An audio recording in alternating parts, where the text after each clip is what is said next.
Alors, on peut être pour le don d'organes, mais si on garde son choix pour soi, ça ne suffit pas. Le mieux, c'est de le dire à un proche. Comme ça, si on meurt, celui à qui on l'a dit peut dire au médecin « il avait dit oui ». Et grâce à ce oui dit, les médecins peuvent sauver des vies. Don d'organes. Pour sauver des vies, il faut l'avoir dit. Plus d'infos sur dondorganes.fr.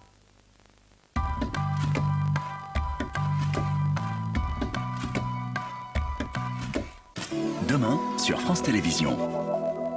France 2, au risque de sombrer, Jean-Marc Barr remonte aux origines du mal. France 3, hors série avec Samuel Etienne, spécial propriétaire mais pauvre. France 4, Kill Speed, vite vite, les dealers mettent la gomme. France 5, le métal revient en force dans la maison France 5. France O, paroles et musique avec origine contrôlée et les slameuses en scène. Demain, sur France Télévisions, vous aurez tous les choix.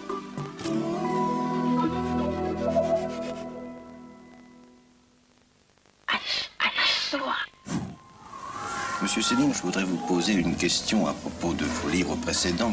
Vous ne croyez pas à votre violence, vous n'imaginez pas? Je ne me vois pas violent du tout. Oh, mais pas le moins du monde, je n'ai jamais été violent. Et les livres très fâcheux que j'ai pu écrire étaient faits justement contre la violence. J'ai sauvé énormément de gens, d'animaux. Est-ce que vous vous méprisez vous-même? Je trouve que tous les autres sont coupables, pas moi. Voilà comment je pense. Lumière sur la part d'ombre d'un grand écrivain. Laurence Piquet présente Voyage au bout de Céline, jeudi à 21h30 sur France 5. C'est dans l'air, avec le contrat de reconnaissance LCL Banque Privée.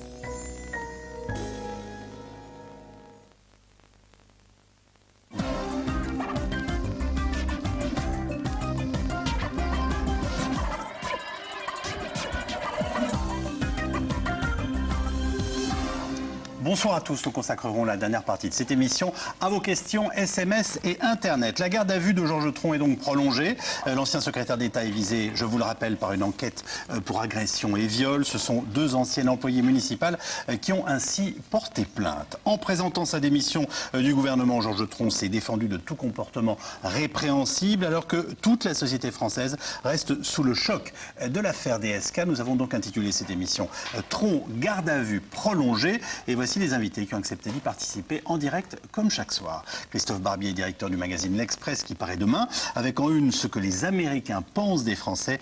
Je rappelle par ailleurs la réédition de votre livre Les derniers jours de François Mitterrand, paru chez Grasset. Colombe Pringle dirige, elle, la rédaction du magazine Point de Vue. Vous venez de publier un hors-série spécial consacré au mariage princier d'Albert de Monaco. On connaît par ailleurs vos convictions féministes, même dans le Gotha. Olivier Catan est-elle présidente de l'association Parole de Femmes. Recevez actuellement de très nombreux dossiers de plaintes de femmes harcelées ou victimes d'agressions sexuelles. Je rappelle aussi votre pétition Sexisme, il se lâche, les femmes trinquent, ainsi que votre livre Kabbalah